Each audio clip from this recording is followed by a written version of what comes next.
Today we're going to be sharing with you 5 easy freezer meals that your family will love. And if you double these, that means you're going to end up with 10 dinners, which is essentially 2 weeks you don't have to think, what's for dinner? That's right. Those weeknights where you are coming home from school, or your kids are coming home from school, you're turning around and you're going to soccer, somebody's going this direction, somebody's going that direction, you're like, what am I going to make for supper? And you need to get food into these kids that is like proper food, right? And this is great because a few of these are on the larger side. So if you don't have a mega-sized family, you will end up with leftovers, which means that these 10 dinners will actually stretch to probably give you that full 2 weeks. And you're just gonna love the freedom that this brings. The first recipe we're gonna share with you is one that I'm pretty passionate about. She is passionate about this freezer meal. And I love that about her. That's awesome. It is the Dr. Pepper pulled pork. It's really good. And I don't think I'll ever get sick of this. And this summer, we went to the mountains. We had friends of ours from Calgary, Alberta, visit us for one overnight while we were in the mountains. And I knew, like when I packed up the freezer meals that I was gonna take, I packed up this Dr. Pepper pulled pork, and I knew that this is the one that I'm gonna feed to them because everyone loves it. It's so popular, and it stretches because you shred it and you serve it on buns with some coleslaw.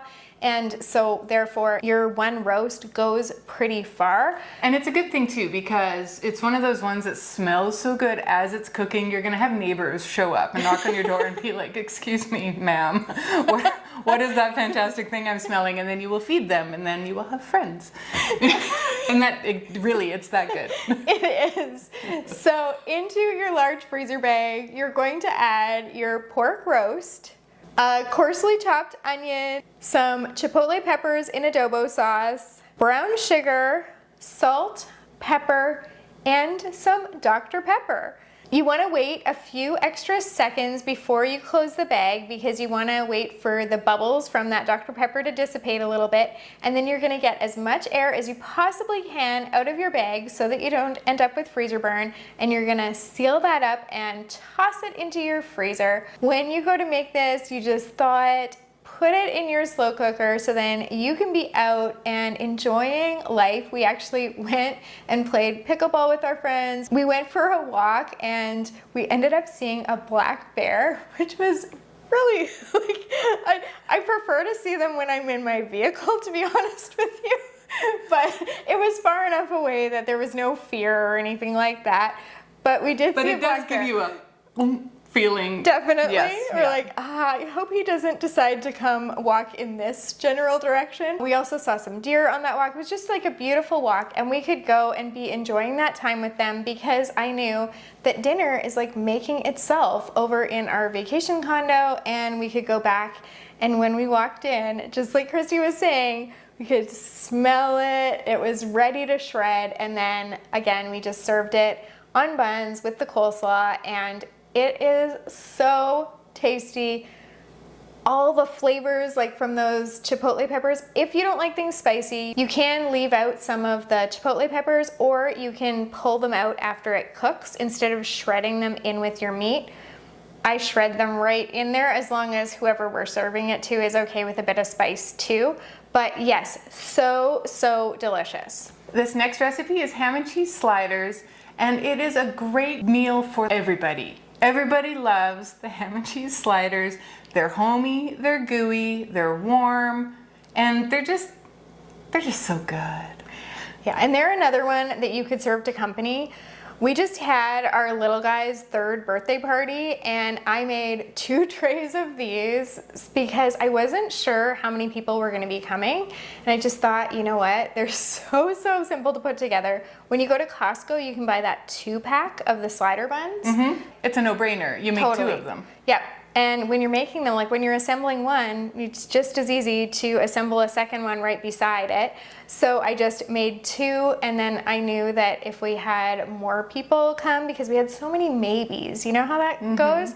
Then I could put the second tray in the oven. If we had less people come, I could just freeze the second tray. So yeah, it's such a good one. And here's the other thing, it's not a shame to have like extra ham and cheese sliders No. laying around. These are a nice one to put in your air fryer to reheat because then they get crispy. Oh my goodness, oh my goodness. So here's how you make them. You take your slab of dinner buns, you're gonna cut them in half across all of the buns at once and open them up like a book. You're gonna put that bottom half in a foil pan or a casserole dish. And then you are going to lay some ham and then cheese on top of these buns that are in the pan. And then you put the lid back on. So now they look like buns again. You just have all that goodness in between, like a little sandwich. And then you're gonna mix up a dressing, and it's got melted butter, some mayonnaise, some Dijon mustard, some Worcestershire sauce, some poppy seeds, a bit of honey, and some dried onion. Mix that all up in a little bowl, and then you are going to drizzle that over the sliders, and that is gonna help them crisp up when they cook. It's so aromatic, and the poppy seeds just make it seem a little bit fancy. I don't know. Some people would try to cook these from frozen. I'm gonna really urge you to make sure it's fully thawed because bread is dense. It doesn't feel like it's gonna be, but when you go to cook it, it takes a long time. And so I really prefer to cook this from thawed because then 20 minutes at 350. Super easy. You could take the foil off and let it crisp up a little bit for another few minutes after that if you wanted. And then you take a knife and you cut down in between them so that the ham and the cheese are cut properly. The cheese won't matter because it's gooey. And then you just serve it just like that, right in the tin. People will pull it out and the cheese will come. It's like the pizza commercials from the 80s. Seriously. And you're absolutely right about thawing it first, because otherwise you end up with the outside being like a little bit too crispy and the inside still being a little cold. So it's just one of those ones. We don't have to thaw all of our freezer meals. We can cook some from like frozen or even sort of semi-thawed, but this is one that you want to like fully thaw before you throw it in the oven, and then it's perfect. It totally is. So if you're looking to make this school year the easiest that has ever been in the history of school years for you as a parent, then I really encourage you to check out the Freezer Meals 101 Club. You can find the link in the description below. In the club, you can go in and you can choose whatever recipes you want. You can choose your family favorites. You can create a custom meal plan, and then you'll print off your shopping list, your prep list, and printable labels with the cooking instructions, which means that even your older kids or your partner can help get those meals cooked up. What's really great about it is it really helps with the heavy lifting. When you are putting your freezer meal recipes together, that's really great, but it becomes a little bit tedious when you have 5 or 10 recipes and you have to gather all of those ingredients, and then you have to decide what all you have to prep. And this just does it for you. It is all just laid out there. You can print it out. You can do it on your phone and check mark things while you're at the grocery store. And then the printable labels are probably my personal favorite thing about them because I had a big part in making sure that they are there. And it really is helpful because the sticker is there. It is done. You can even gift these if, you know, your sister broke her leg and you have these meals here, feed your family with this. Your husband can do it. It's great. It is really great to have them. I love being able to give it as gifts when people have a new baby, or if they're going through cancer treatments, or if they're moving. Like, oh my goodness, this is so good for moving. Day. Because the one box you need is your crock pot box, you know? So true. Where is my air fryer? You know, you have something that you can put in there, right? Absolutely. So you can find the link for that in the description below. And one of the recipes that you can find in the Freezer Meals 101 Club is our super highly rated meatloaf with barbecue sauce. My family has been super fans of the meatloaf with barbecue sauce for a very long time. And Charlotte's family recently became super fans because she had just never made it because she doesn't eat beef. No, and it never occurred to me. I didn't grow up eating meatloaf. I understand that meatloaf is a really popular recipe, but I understand it now. I didn't understand it then. And I found out a few years ago that one of our sons, meatloaf is his favorite meal. And I looked at him at the time and I was like, what do you mean? I've never made it. And one of his best friends growing up his mom would make meatloaf, and it got to the point where like she felt sorry for our son because he never got meatloaf at home. Oh, funny. And so she would make it when he was over. So he actually got to experience a fair bit of meatloaf, and I didn't know all those years. And he probably didn't want to tell me because that particular son's personality is such that he wouldn't have wanted to hurt my feelings, which is nice. Which you can is see very that, nice. right? Yeah, of course. But as it turns out, when I discovered that he liked meatloaf, now I make it all the time because I don't mind, even though I don't eat beef myself, I don't mind making it for my family. And so this recipe is like his all-time favorite, maybe better than that other mom. So now I've redeemed myself. Well, I'm glad that he loves it that much, and it is actually really that good. And what else I love about it is it comes with the barbecue sauce right on it. You make it yourself, and it just ties it together. It's just so nice. So we'll get into it. Into a large bowl, you're going to have your ground beef. You're going to add some breadcrumbs and graham wafer crumbs. You're going to add in some evaporated milk, minced onion, a couple of lightly beaten eggs, a bit of salt and pepper, and some dry onion soup mix. Now you can mix it around with your hand or with a spatula or with a spoon, or you can throw a glove on and mix it around. It doesn't matter. Mix it nicely and get it into your freezer bag. And you want to get as much air as you can out of it, seal it up, and then you're going to make your sauce. So in another bowl, you're going to add a bit of ketchup and a bit of chili sauce, a bit of dry mustard, some brown sugar. Mix that together, throw that in a separate medium-sized bag, get the air out of that and seal it. And then you want to staple these two bags together. So then when you go to make your meatloaf, you can allow it to thaw. We like to do this one in an 8x8 pan. It does seem to cook just super nicely in that size. You can do it in a loaf pan if you want. You may have to cook it a little longer. But top it with that barbecue sauce before you get it into the oven. You have everything that you need right there to make the perfect meatloaf on a day where you might not really have all the time to put all of that together, to chop onions. Are you kidding me? No, it's already there, it's done for you, and it's in your oven. And then you just need a quick side with it. We always have ours with potatoes because meatloaf just begs for potatoes.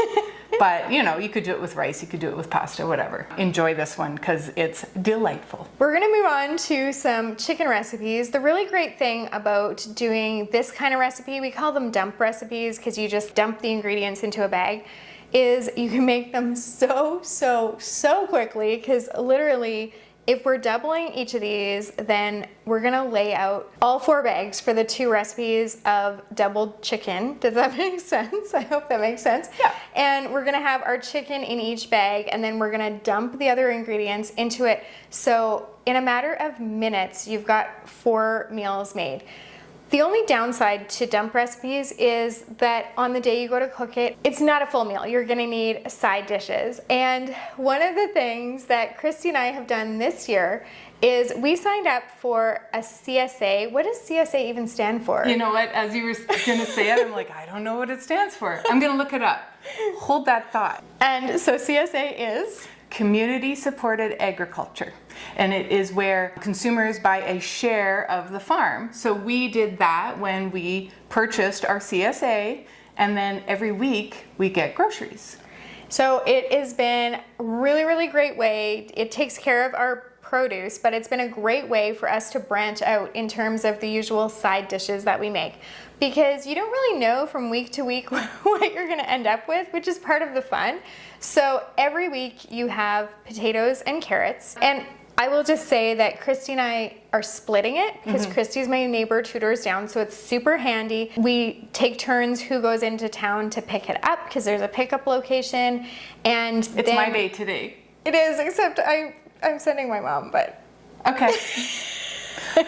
She says we take turns, but I haven't actually picked it up once yet, and there's a lot of story behind that, and maybe we'll tell you at the end. It's true, that is true. And today it's just because my mom is picking our little guy up, and so she has to, well, she lives in town, but she's coming here anyway. She's coming here anyway, and so I was like, would you mind stopping? It's actually really quite close to her house, so I was like, would you mind stopping on your way to pick him up? And then, so I hadn't told you that yet, but. Oh, that's funny. But it saves you a trip into town. Saves me a trip to town. We live rurally, so sometimes you don't want to go to town 2 or 3 times a week, let alone 2 or 3 times a day. And sometimes you can't help it, but it's a little bit further. So you try stay home. So the nice thing about splitting it is that in theory, we split the drives, which we haven't yet, but we will be. We will. But also we're splitting the produce. So because we're getting potatoes and carrots every week, we wouldn't necessarily be able to eat that many ourselves. Right. But this way we're splitting it. It also makes it so that we can talk about like, hey, what are you gonna make with your kohlrabi or your fennel or your... I have not used my fennel yet, although you said your husband was gonna roast it. Did he roast it? Yeah, we roasted. So I have to tell you, we've done roasted vegetables a few times and we've done potatoes, carrots, like garden carrots. We're eating a lot of those just Oh plain yeah, I because, haven't cooked any yet. We're just eating they're them so because good. they are gold. And those little cucumbers. Oh my goodness. Eating those too. On our roasted sheet, we also had the fennel. We had beets. I mean, beets, right? And they were beautiful. Like they had the rings. We had 2 different colors with different, so beautiful. And what else did we have on there? Oh, yellow squash, which is really hard to come by. Yeah, I hope we get it again because I didn't get any that trip. Okay. Like that time. Yes. Yeah. So if we get yellow squash again, it's going to Christie's. And then we got Swiss chard last week. And it was the colorful kind. I don't know if you've ever grown Swiss chard or if you see it in the grocery store. My mom never grew it growing up, so I wasn't super familiar with it, but my husband's mom always grew it. And so the first time I ever really had it was at her house, and she knew how to do it. She does this with spinach, the beet leaves, the Swiss chard, and she just cleans it, she chops it all up, and then wilts it in a skillet with a little bit of butter and some onion and garlic if you want. And then at the very end, she puts a splash of vinegar in it. Now, I couldn't remember all the things that she did with it, so I just looked up her recipe and I found one on All Recipes for the Swiss chard. And it's the colorful one, so it was so pretty. So it took me 45 minutes to prepare the Swiss chard because I'm particular. I mean, it had dirt on it, right? So I triple washed it, but then you have to chop it, and it's not like it's comes in the grocery store where it's all pretty and bound. It's messy and some of the stems are broken, right? So it's a bit of an endeavor to just even prep it. But what this recipe said to do was to start with your stems in the frying pan and then add the chopped leaves after, because the leaves take no time. And this one had white wine in it, which I had to borrow from Charlotte because I didn't have any. She did, and I was like, you totally can. It's in my fridge, but it's the same one we've been using for cooking for a few months now, so hopefully it tastes good, whatever. I figured you probably still had it, so it'll be fine. And I think I took a jar of garlic home because my garlic was done. So, when you have good neighbors like that, you can share some of these things. And so I started with just the chopped stems in the frying pan, and it was so pretty that I had to take a picture to send it to Charla. And it looked like Christmas candy. It looked like ribbon candy or whatever that you get at Christmas. It's all the different colors. And then I added in, and I did the beet leaves, I added in the Swiss chard, and then it was beautiful. I brought some over because she had never had it. Again, good neighbors. Yeah, I brought some over, and we had company that night too, and he was so excited about it. And we had the potatoes, and then I had the carrots laid out just to eat raw, and I did bring some over, and it was quite good. We've been eating a lot more raw vegetables since we started doing the CSA. That's one thing that I've noticed between the carrots, the cucumbers, but also the kohlrabi. Oh, I really like it raw. A little bit of salt on there. It's really good. So we've been having a lot of fun. We're branching out. And the other thing is that we've gotten a lot of dill, a lot of dill, and I love dill. So Christy was telling me how to make dilled potatoes. Again, my husband's farm growing up, they would make, and they were on a dairy, so they had access to fresh milk and cream all the time, and they would make creamed potatoes with a dill sauce, and it's just a white sauce. So you start with your root and you add in a cup of milk or 2 cups of milk, and it thickens, and you add in a whole bunch of dill, fresh dill, and then you can put it on your potatoes, you can do it on carrots, it's really good on peas. It's actually really good on that spinach or the kohlrabi. Lots of times we would have creamed spinach. Oh my gosh, it's so rich and lovely. And so I didn't actually do it because it was when we were away on vacation, and so I brought the dill with me and I brought the potatoes with me, but I didn't have flour. And when Christy sent me the recipe, it was like when we were driving already, and I didn't want to stop at a grocery store to buy like a bag of flour to be able to use like a couple tablespoons or whatever.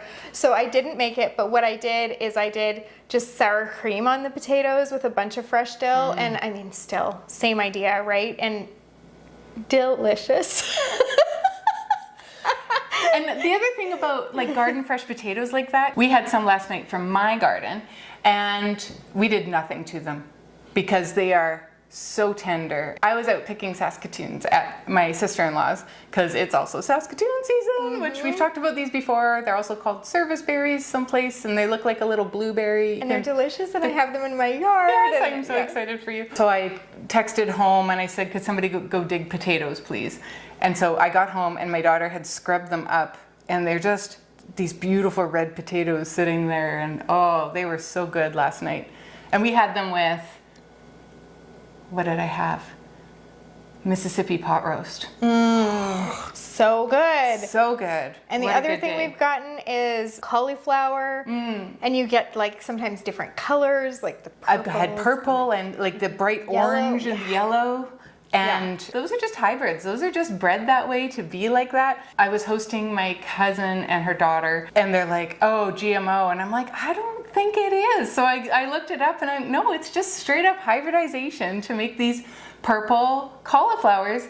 And sometimes they have the ones that have the weird tips on them, right? Like that is another variety. And they're just so, you get these exotic vegetables that you don't find in your regular grocery store. It's really like you're helping out farmers, which is great. You're buying local, which is also great. It's not that it's necessarily like hugely less expensive than going to the grocery store, but you are branching out a lot. Christy had to look up a recipe for what to do with Swiss chard, and there's more vegetables coming that, that we are probably going to have to Google. Yes.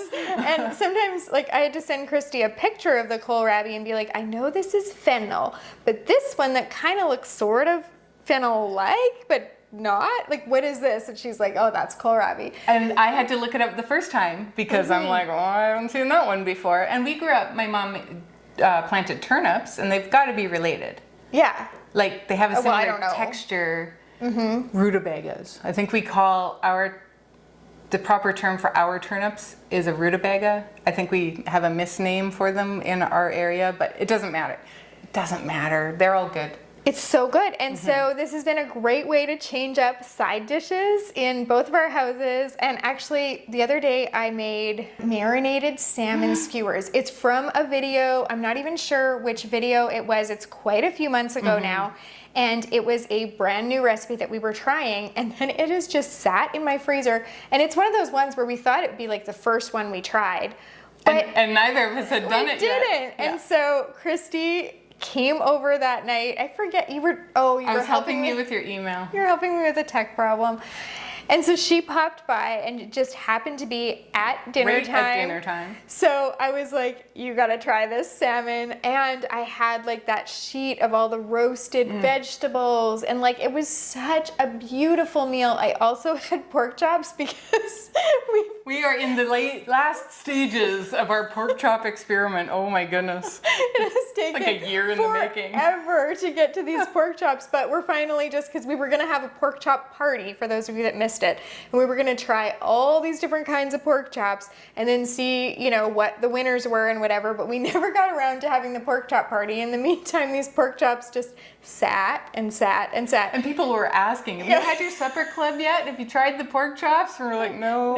We were just so busy. We, like the three families that we would normally have together, we just couldn't make it work. Yeah. So now Christy and I have divvied up the pork chops. I've used all of mine. Are you finally done? I have one left, and then we are done.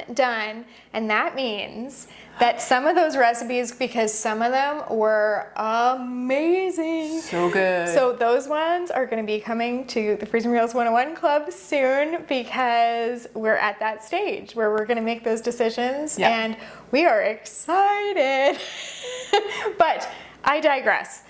The point is, we have been branching out in our side dish options, and it's been really fun. And also just like, it's nice sometimes, it's healthier, I guess, to eat more variety. And we tend to eat the same side dishes all the time. Well, and we pick easy ones lots of times too, because we're spoiled. Yes. Do you find that? Like, Totally. we're a little bit spoiled with all of our freezer meals. Yeah. To cut up Swiss chard for 45 minutes. I mean, I'm sure I could have done it faster, but it really felt like it took a long time. And like when I could just pull out a frozen bag of peas.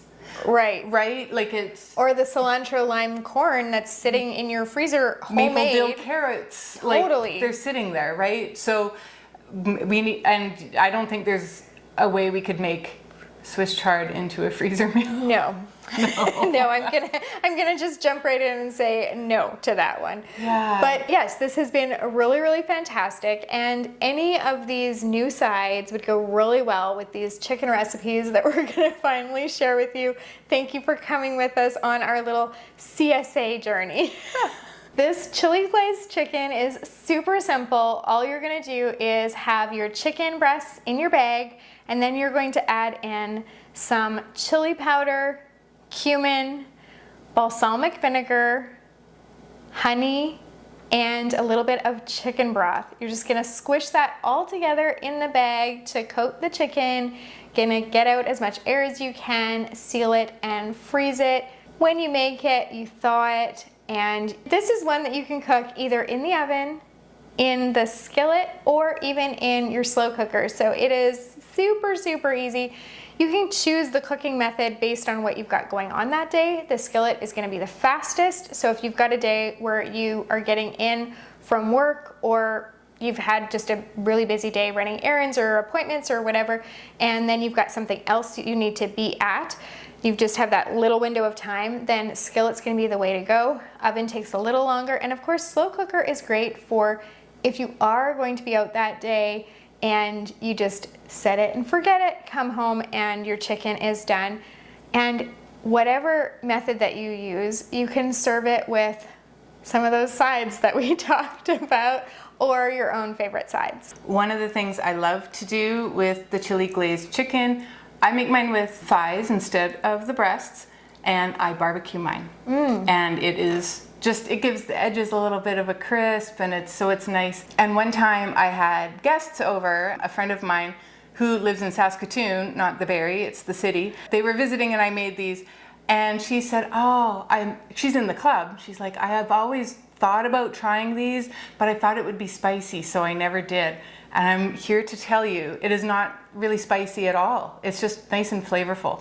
So she has now become a fan, and she now makes it for her family. So if you were concerned that it was spicy, it isn't. And something else, in the Freezer Meals 101 Club, spicy is one of our keywords. So if you are looking for spicy foods, you can type in spicy into the keyword. The Dr. Pepper pulled pork is going to come up. The chili glazed chicken is not. Or if you're looking at a recipe and you're like, is this spicy? If it has it as a keyword tagged in there, then you know it is. If it doesn't have it, you are safe, smooth sailing without any extra spice in there. I love those keyword filters. Super helpful. This Thai peanut chicken is super flavorful, and it's not spicy either, even though it is Thai inspired, because we've got some coconut milk in there, and so that just takes all the heat down. So into your bag, you've got your boneless, skinless chicken breasts. Then you're gonna add in some diced red pepper, diced onion, minced garlic. We like to use ours from a jar because it just saves some more time. Some smooth peanut butter, lime juice, coconut milk, low sodium soy sauce, cumin, and red pepper flakes. You're gonna squish that around in your bag to combine it. You're gonna get as much air as you can out, seal it, freeze it, and this one cooks up in the slow cooker. It is a really beautiful recipe because it's got like the pops of red, and then you can top it with some chopped peanuts if you want, and you can also top it with some fresh cilantro, so then you get those pops of color. And you can serve this one with some naan or some rice.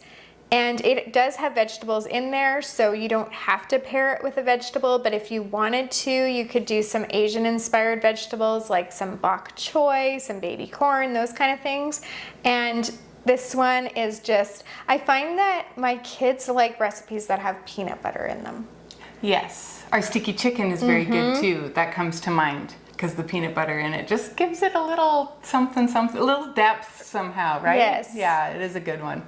Christy and I just had a discussion just now because I was trying to think, like, how long would this take you, especially if you're new to freezer meals, like how long would this realistically take you to put together? And we've decided that it would take you approximately 15 minutes to do your meatloaf, because you do have, because you're doing 2 meatloaves, and you do have to mix all of that together, and you have to mix up your sauce. So that's going to take you 15 minutes, possibly even 20. Then the ham and cheese sliders, because you're slicing the buns and you're putting the things on and you're whipping up the sauce, that's going to take you 10 or 15 minutes to make 2 trays of those. That leaves you pretty much half an hour still, and you can, in 20 minutes, you can whip off the Dr. Pepper pulled pork and the 2 chicken recipes, and 2 of each, which is another 6. So 10 meals, 1 hour. You can absolutely do this, and then you won't have to worry about what's for dinner. Your family can try out these new meals, and you can feel like a champion. You totally can. And here's your warning, freezer meals are addictive, because once you have a taste of that freedom, you will want to do this for the rest of your life. And if you stop, you'll be like, oh, remember the days when I didn't have to think about what to make for supper every single day. We don't have that problem now. All we have to think about is what our day looks like, and then which meal is appropriate to fit that day. Pull out it's just that's right already there. made. It's so awesome. I have to leave aside 45 minutes to fix up the Swiss chard, and you have to figure that out for yourself, or if you need to, you just pull out that bag of frozen peas. Totally. Yeah. So this is super doable, and we really want you to experience this freedom too. So check out the links in the description below.